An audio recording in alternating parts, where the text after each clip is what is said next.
G'day and welcome back. Today we're going to be looking at Pat's Bombtrack. We're going to do a pre-race check ahead of his Europe adventure. So the setup for this one is we're going to be running 42 front chainring, got 11 42 rear cog set with a hyperglide free hub body, nice and simple, easy to get parts for, and just a 11-speed tram chain by the looks of it. First thing I like to do a pre-race check is check chain wear, because if we've got chain wear then we're going to have problems down the track.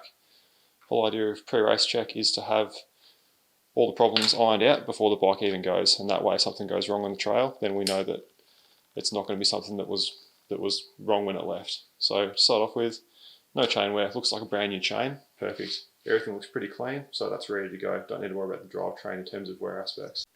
So this bike's going to get loaded up a fair bit with a fair bit of weight, and Pat's not a particularly light boy, so we're going to need to make sure the wheels are in good nick. One thing I always like to do on a bike that's going to be seeing a fair few Ks and a lot of hard work is checking the rim around the nipple holes, just for cracks and damage. So I really just go nipple by nipple on the front and rear wheel and just see if there's any cracks. If the wheel's dirty, you really have to clean it around those areas because they're prone to cracking on something that sees a bit of work. And you can see a lot of signs of the bike, so if you see sealant leaking out or bubbles and that sort of thing, that means you've got like a problem with your rim tape if you're running a tubeless setup. So you really just want to make sure those areas are looking really good. And on this bike, the rear wheel looks red hot, and I'll go check the front, and we'll be right as rain. Okay, now we'll do the same for the front wheel. Just go through and just check every nipple hole and see if we can see any damage. So on this spoke, we can see a little bit of bend in the spoke there. Hasn't broken yet, so it's probably okay. This bike has seen a bit of use quite recently. It's probably going to be fine. It's the sort of thing, this wheel's not going to leave anyone stranded if it breaks one spoke, so it's probably going to be fine. And small bends and spokes tend not to be that problematic. Let's go through, just check every single one. That one there's a bit suspect. So I'll have to come back to that one. That one there's an example of one that's got too much sealant around it, so I'll have to clean that. And that one's definitely cracked. It's got a problem with his front wheel. Alright, so next thing we're going to check out is the headset, make sure that's all moving smoothly. Because we've got this bag in the way right now, we're going to have to move that out of the way so we can access the top bearings, or the top spacer, because that's going to tell us if there's any looseness in the headset or anything that needs to be addressed. So to get this bag off, we'll pull this clip out of the way. Great, and that gets us access to the headset top cap. So first check I usually do with any headset is to hold this top cap, and if that moves, then you've got a loose headset system. And so if the headset's loose, that can hide worn bearings, so you need to then preload everything, and then if there's roughness in the bearings, then you have to change them. So with this one, I'm just going to turn it side to side. And that's all feeling really nice and smooth. There's no indexing. Like sometimes if you let a headset drop back and it gets stuck sort of in a strange spot that you wouldn't expect it to, then you might have a headset problem where the bearing's got an indent and then it's indexed. So this one here feels really good. So headset checks out, happy days. So I'll just check through the gears, make sure they are changing smoothly and the limit's adjusted to the right spot.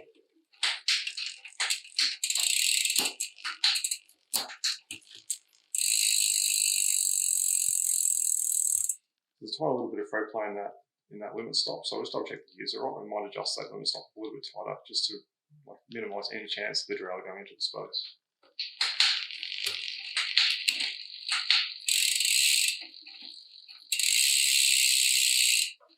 So we kind of got one gear too far there, so what we're going to do is just add a little bit of tension to the cable system, just to stop that from happening as prevalently. And that might be why the low limit had a bit of play in it, because this cable was a little bit stretched.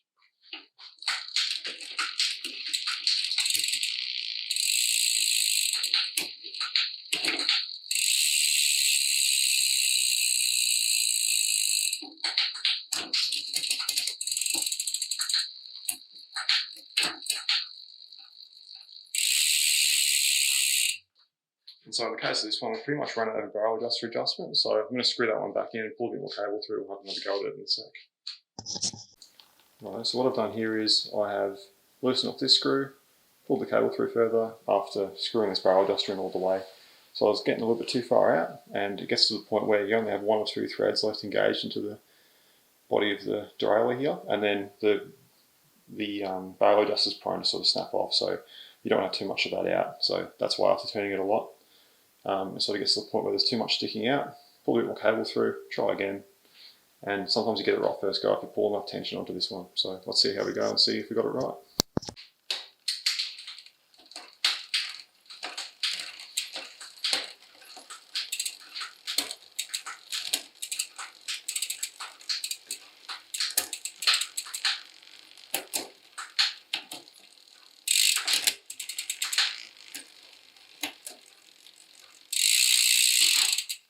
So you can see there it's dropping down without me shifting it, so I just need a bit more tension to get it back onto this cog here.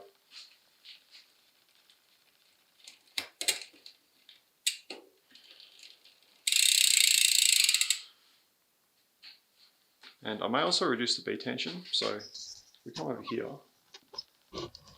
there's quite a large gap between the top of this cog and the cog up here, so it may be that this bike was set up with a larger rear cog previously, and that doesn't quite match up nicely anymore, so that will be affecting our shifting. So our B tension adjustment's just up here, and that's going to bring the whole derailleur body a little bit closer to this cog, and that'll improve shifting, so we'll do that.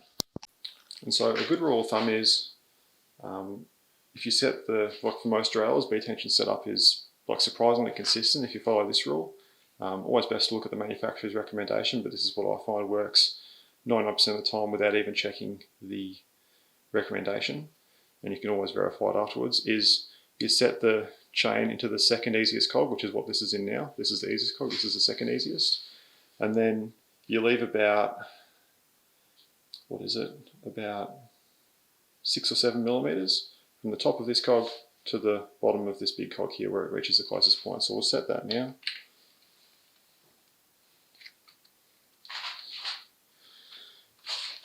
You can see as I'm unscrewing this cog here gets closer and closer to the point where I'm happy with it. And now we'll see if that's affected the shifting in a positive way. Let's check that.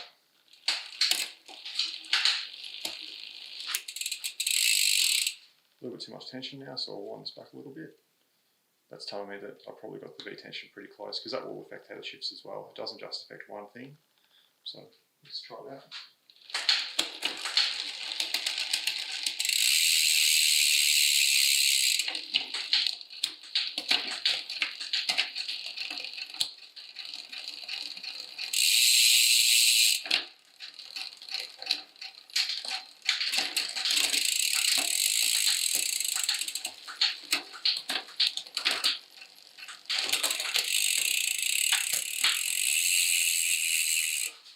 So we're seeing some fairly weird behaviour, so just double check the number of cogs. So 1, 2, 3, 4, 5, 6, 7, 8, 9, 10, 11. That's 11 speed. That rear derailleur is 11 speed. Confirm that the shifter at the front's 11 speed, so that suggests either we've got a failing cable or possibly the rear derailleur hanger is slightly out. So next step, we'll rip that guy off and just verify that this derailleur hanger is in the correct position in terms of it's not bent towards the spokes or in any other direction. So I've got the rear derailleur removed now from the bike, and this part up here is the rear derailleur hanger, and so it's like a sacrificial piece of aluminium that connects the rear derailleur to the frame, and if the rear derailleur cops an impact or a few hard shifts, then this piece here can be out of whack, or they usually need to be matched to the frame, so this one may just never be matched to the frame. Another really common place for them to get damaged is in like air transit. They can be pretty rough with the bikes. And if you leave the rear derailleur on the bike and a couple whack inside the box, they don't always have scars on them, like if you had a crash on the road, but they can still be bent. So we've got here a trusty Lifeline rear derailleur hanger tool. Not because I'm affiliated with them, it's just what I have, because it was a cheap tool and it's an essential sort of home mechanics tool if you want to do anything more than change a tube.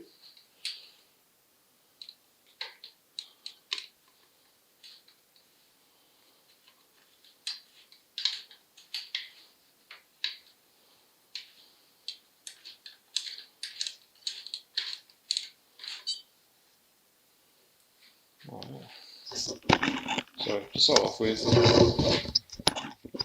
we've got this probe down here, and all we do is set that against the rim, and then when we bring it to the top of the bike, if it's not against the rim, then we know the hanger's out slightly. And this tool, it's a gauge, so it can tell you if it's out, and it can also help align it. The risk of aligning any rear derailleur hanger is that because it's such a soft piece of cast aluminium, any adjustment can damage it and can cause it to fail. So if you are going to be adjusting them, you have to be super careful that you can source a replacement, because a bad or bent derailleur hanger can be better than a broken one if you want to be riding around with gears. So just have to be careful, especially with these ones, because on this particular bike, it's a fairly unusual derailleur hanger. These bikes are reasonably well supported in Australia, but it doesn't mean you can get one from your local bike shop in one day sort of thing. So just got to be careful if we are going to make any adjustments. At this stage, all we're doing is verifying if it's straight or if it's bent. Great, so now I've verified in multiple points that the rear derailleur hanger isn't bent, so that's good news, because that can be a really hard part to source, but it is a fairly early part of any gear problem diagnosis. So tick that box.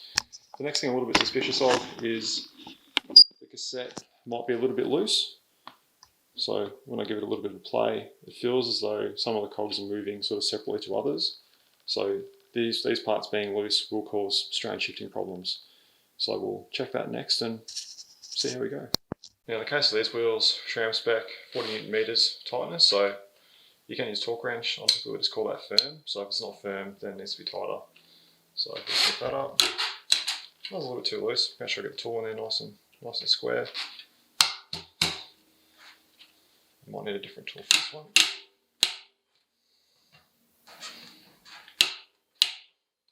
That's probably alright. I'll just check it. And while the wheel's out of the bike, I'll check the hub bearings as well. So give them a turn. There's a little bit of noise in there. It's probably some slightly worn free hub body bearings. So there's basically 4 bearings inside the wheel. There's one guy there, one just inside the hub shell over here, and then there's usually 2 bearings that the cassette rides on. So there's sort of one at the outside, one at the back of it. So usually the outside free hub bearing gets a little bit worn because that's the one like most susceptible to water ingress and sort of contaminants. So it's probably a little bit of wear in there. There's no real play in it. Again, same as the cracks in the front wheel. I just advise Pat about it. So if it does develop a problem, then that's a possibility of the source of it. It's only got a couple of days until this trip, so that's not something we're probably going to address today because it probably isn't affecting the gear shifting. But you know, for the couple of months he's in Europe, you might find that plays up, and when he's at a bigger bike shop, he might notice it's got a bit worse and get him to replace it then. And while we've got the wheels out, we'll just double check the brake pads as well. They're both wearing fairly symmetrically. The pads are both pushed out fairly symmetrically, which is all looking really good. There's still material on both of them. There's a little bit of wear on them because these are used pads. So again, I'll just let Pat know, he's probably got, they're still fine to use, but he probably will have to change them during his trip. So we'll just let him know. Definitely the best feature on any SRAM bike with a 1x derailleur is the fact that you can lock the derailleur into this position. So it really is to get the wheel in and out. And it's just so satisfying watching that chain snap back up. Perfect. Right, now that we've verified that the hanger's in the right spot and we've made a change to the cassette by tightening it a little bit, it's always good practice before we change anything else. We're just going to double check if the gears have changed or if they're still doing what they were doing before.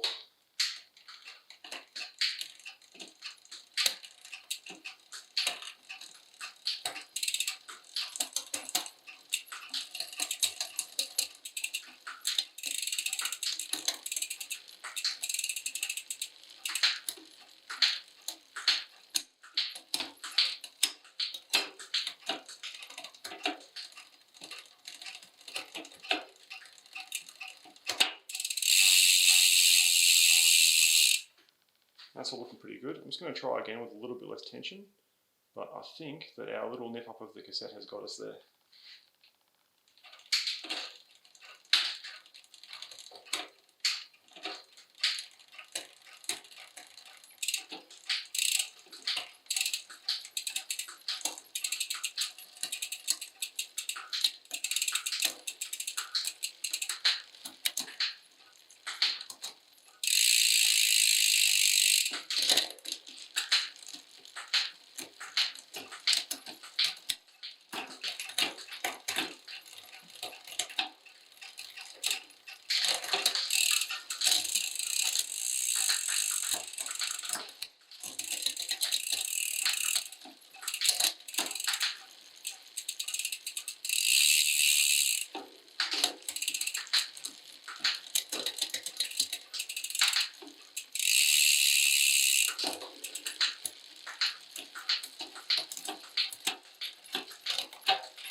What it's looking like now is everything seems indexed pretty well, but I think some of the pivots in the derailleur here might be a little bit contaminated with something, so a little bit of light oil once we're done should resolve most of those, and then I'll test ride it and make sure that's fixed it. But I'm pretty sure, based on how it's struggling to drop down to these bottom two cogs, that's when the spring in the derailleur has the least amount of tension.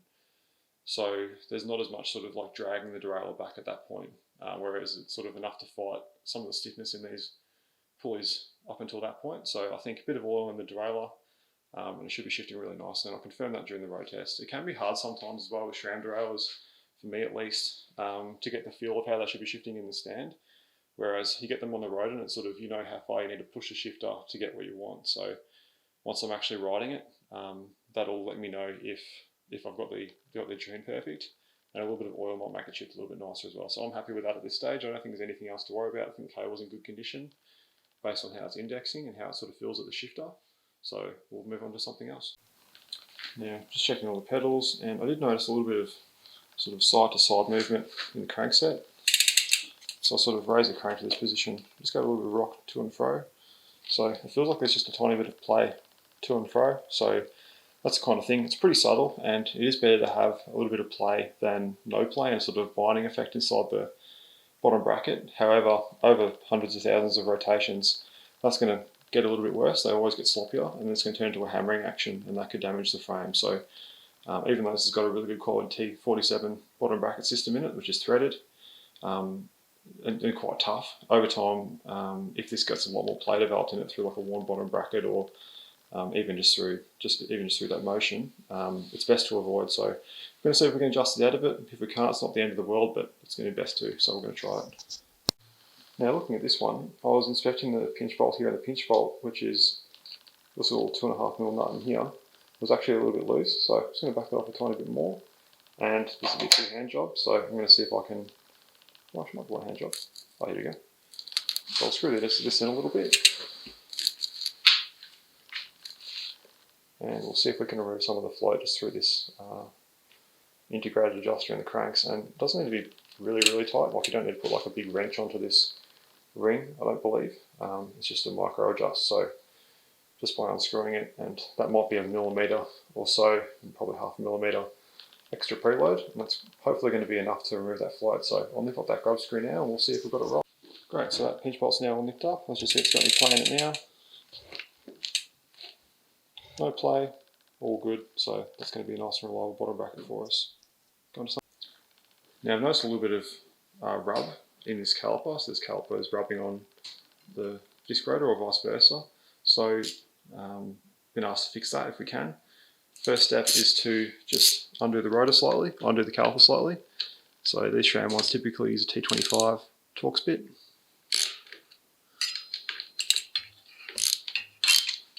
And just nip them off slightly, just so this caliper can move around nicely. And the way that I typically do it is based on, you grab the brake lever. So I'll squeeze the brake lever about 20 times. So 1, 2, 3, 4, 5, 6, 7, 8, 10, 11, 12, 13, 14, 15, 16, 17, 19, 20. And what that does is it just lets the pistons balance themselves out just with the caliper loose. And from there, just give the wheel a bit of a push, just to get the caliper in a nice position where it's nice and flat against the frame. And then from there, slowly but surely, inch up these caliper bolts.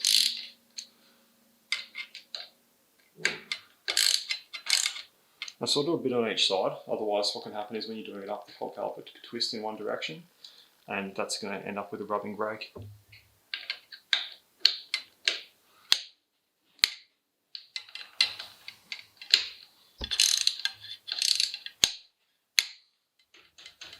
Give it a few squeezes, and we'll see if we got it right. So give it a bit of pedal.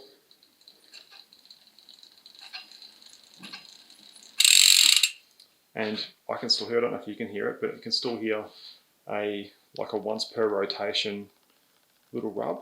And so that indicates to me that there's a point where the rotor itself, the steel rotor, might be slightly bent, and it's just kissing the side of the brake pad. So the way of doing that is we'll basically just bend the rotor so in that position it doesn't touch the brake caliper, and then we'll eliminate all brake rub. Now having a look at the front brake pads, they look fantastic. I'm not going to bother adjusting any front brake rub out of it. It has a little bit at the moment. However, due to this wheel being cracked, I was just informed it was treated at a local bike shop about 2 days ago, so that's pretty disappointing. But we're going to have to use a different wheel in it, so there's no point adjusting the brake rub out of a different wheel, because wheel to wheel, the rotor is going to be in a slightly different spot, and there's no point adjusting it to this wheel because it's going to be different anyway. So I'm going to leave that one. I'll just have a feel of the brake, and yeah, the brake feels fantastic. So there's no bleeding required from where I'm standing. It might be, could be old fluid, but it feels fine from where I'm standing. So we're not going to go any further with it. So to finish up the check, all I'm going to do is go over the entire bike with torque wrench, check every bolt to make sure it's torque spec and nothing's loose or stripped, so that we can sort them out now rather than out on the road in Europe. And the way I typically do a torque wrench inspection on the bike is I go from smallest fastener to largest until I've checked every bolt on the bike. So on this bike I start with 3mm, go up to 4, 5, 8, and there shouldn't be anything bigger than that, so let's go through it.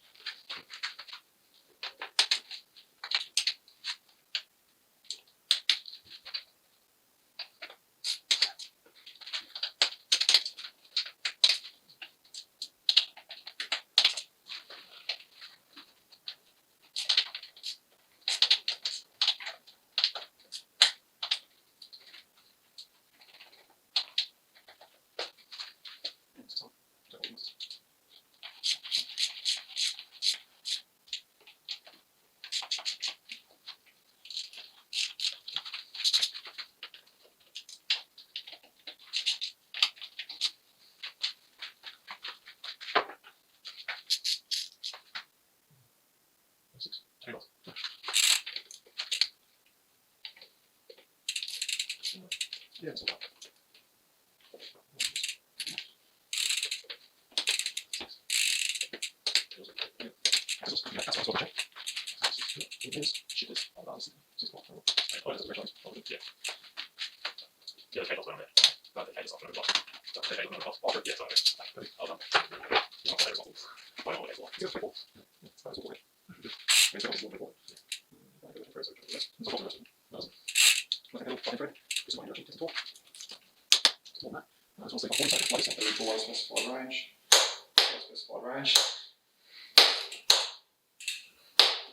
Cool. So it's really fantastic. So I've checked the back of the bike, we've checked that,